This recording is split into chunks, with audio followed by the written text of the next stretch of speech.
Hi all welcome back to a short ಗೇಮಲ್ಲಿ ನಾನು ಬಂದಿರೋದು ಮತ್ತೊಂದು ಸೂಪರ್ ಟೇಸ್ಟಿಯಾಗಿರುವಂಥ ರೆಸಿಪಿಯೊಂದಿಗೆ.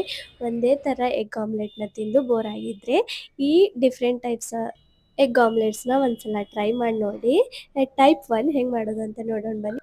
ಒಂದು ಬೌಲ್ ತೊಗೊಂಡು ಅದರಲ್ಲಿ ಒಂದು ಎಗ್ನ ಒಡೆದು ಹಾಕಿದ್ದೀನಿ. ಅದರಲ್ಲಿ ಇವಾಗ ಸಣ್ಣ ಕಟ್ ಮಾಡ್ಕೊಂಡಿರುವಂಥ ಟೊಮ್ಯಾಟೊ ಮತ್ತು ಸಣ್ಣ ಕಟ್ ಮಾಡ್ಕೊಂಡಿರುವಂಥ ಒಂದು ಗ್ರೀನ್ ಚಿಲ್ಲಿ ಮತ್ತು ಸಣ್ಣ ಕಟ್ ಮಾಡ್ಕೊಂಡಿರುವಂಥ ಆನಿಯನ್ನ ಹಾಕಿ ಮತ್ತು ಕೊತ್ತಂಬರಿ ಹಾಕಿ ಚೆನ್ನಾಗಿ ಮಿಕ್ಸ್ ಮಾಡಬೇಕು. ಮಿಕ್ಸ್ ಮಾಡಿ ಇವಾಗ ಒಂದು ಪಾತ್ರೆಯಲ್ಲಿ ಒಂದು ಅರ್ಧ ಸ್ಪೂನಷ್ಟು ಎಣ್ಣೆನ ಚೆನ್ನಾಗಿ ಸ್ಪ್ರೆಡ್ ಮಾಡಿ ಆಮ್ಲೆಟ್ನ ಅದ್ರ ಮೇಲೆ ಹಾಕಿ ಮೇಲೆ ಕೆಳಗೆ ಎಲ್ಲನೂ ಚೆನ್ನಾಗಿ ಫ್ರೈ ಮಾಡಬೇಕು. ಹಾಗೆ ರುಚಿಗೆ ತಕ್ಕಷ್ಟು ಉಪ್ಪು ಮತ್ತು ಬ್ಲ್ಯಾಕ್ ಪೆಪ್ಪರ್ನ ಸ್ವಲ್ಪ ಹಾಕಿ ಫ್ರೈ ಮಾಡಿದರೆ ನಮ್ಮ ಟೈಪ್ 1 ಎಗ್ ಆಮ್ಲೆಟ್ ರೆಡಿ ಆಯಿತು.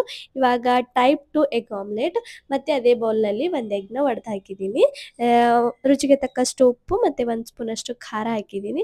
ಖಾರ ಹಾಕಿ ಮತ್ತು ಒಂದು ಅರ್ಧ ಸ್ಪೂನಷ್ಟು ಗಿಂಜರ್ ಗಾರ್ಲಿಕ್ ಪೇಸ್ಟ್ ಮತ್ತು ಸಣ್ಣ ಕಟ್ ಮಾಡ್ಕೊಂಡಿರುವಂಥ ಕೊತ್ತಂಬರಿ ಕೂಡ ಹಾಕಿ ಮತ್ತೆ ಅದು ಚೆನ್ನಾಗಿ ಮಿಕ್ಸ್ ಮಾಡಿ ಮತ್ತು ಇವಾಗ ಅದೇ ಪಾತ್ರೆಯಲ್ಲಿ ಮತ್ತೆ ಅರ್ಧ ಸ್ಪೂನಷ್ಟು ಎಣ್ಣೆನ ಚೆನ್ನಾಗಿ ಸ್ಪ್ರೆಡ್ ಮಾಡಿ ಮಿಕ್ಸ್ ಮಾಡಿರುವಂಥ ಎಗ್ ಮಿಶ್ರಣವನ್ನು ಅದರ ಮೇಲೆ ಹಾಕಿ ಮತ್ತು ಮೇಲೆ ಕೆಳಗೆ ಚೆನ್ನಾಗಿ ಫ್ರೈ ಮಾಡಿದರೆ ನಮ್ಮ ಟೈಪ್ 2 ಎಗ್ ಆಮ್ಲೆಟ್ ಕೂಡ ರೆಡಿ ಆಯಿತು. ಚೆನ್ನಾಗಿ ಫ್ರೈ ಮಾಡಬೇಕು.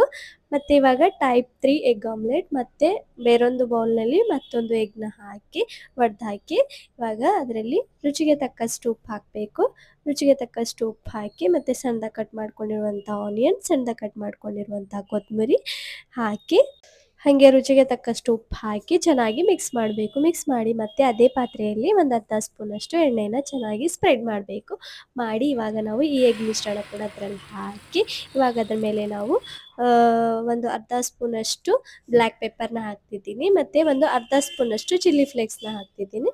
ಚಿಲ್ಲಿ ಫ್ಲೇಕ್ಸ್ ಹಾಕಿ ಮತ್ತು ಇದು ಕೂಡ ಮೇಲೆ ಕೆಳಗೆ ಚೆನ್ನಾಗಿ ಫ್ರೈ ಮಾಡಿ ತೆಗೆದ್ರೆ ನಮ್ಮ ಟೈಪ್ 3 ಎಗ್ ಆಮ್ಲೆಟ್ ಕೂಡ ರೆಡಿ ಆಯಿತು. ಇವಾಗ ಇದು ಕೂಡ ಸೈಡಿಗೆ ಇಟ್ಟು ಇವಾಗ ಟೈಪ್ 4 ಎಗ್ ಆಮ್ಲೆಟ್ ತುಂಬಾ ಈಸಿ, ಏನಿಲ್ಲ. ಒಂದು 2 ಎಗ್ನ ತೊಗೊಂಡು ಒಂದು ಬೌಲ್ನಲ್ಲಿ ಒಡೆದು ಹಾಕಿ ಒಂದು ಅರ್ಧ ಸ್ಪೂನಷ್ಟು ಎಣ್ಣೆನ ಚೆನ್ನಾಗಿ ಸ್ಪ್ರೆಡ್ ಮಾಡಿ ಕಾಯ್ದಿರುವ ಹಂಚಿನ ಮೇಲೆ ಒಡೆದಿರುವಂತಹ ಎಗ್ನ ಅದ್ರ ಮೇಲೆ ಹಾಕಿ ರುಚಿಗೆ ತಕ್ಕಷ್ಟು ಉಪ್ಪು ಹಾಕಿದ ಮೇಲೆ ಕೆಳಗೆ ಚೆನ್ನಾಗಿ ಫ್ರೈ ಮಾಡಿದರೆ ನಮ್ಮ ಟೈಪ್ 4 ಎಗ್ ಆಮ್ಲೆಟ್ ಕೂಡ ರೆಡಿ ಆಯಿತು.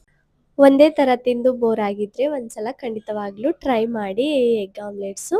ಮನೆಯಲ್ಲಿ ಬೇಳೆ ಸಾರು ಹಾಗೆ ಏನಾದರೂ ಟೊಮ್ಯಾಟೊ ಸಾರು ಏನಾದರೂ ಮಾಡಿದರೆ ಈ ಥರ ಡಿಫ್ರೆಂಟ್ ಟೈಪ್ ಎಗ್ ಆಮ್ಲೆಟ್ಸ್ ಟ್ರೈ ಮಾಡಿ. ಈ ವಿಡಿಯೋ ಇಷ್ಟವಾದಲ್ಲಿ ಒಂದು ಲೈಕ್, ಶೇರ್, ಕಾಮೆಂಟ್ ಮತ್ತು ನಮ್ಮ ಚಾನಲ್ನ ಸಬ್ಸ್ಕ್ರೈಬ್ ಮಾಡೋದನ್ನು ಮರಿಬೇಡಿ. ಮತ್ತೊಂದು ವಿಡಿಯೋದಲ್ಲಿ ಮತ್ತೊಂದು ರೆಸಿಪಿಯೊಂದಿಗೆ ಸಿಗ್ತೀನಿ.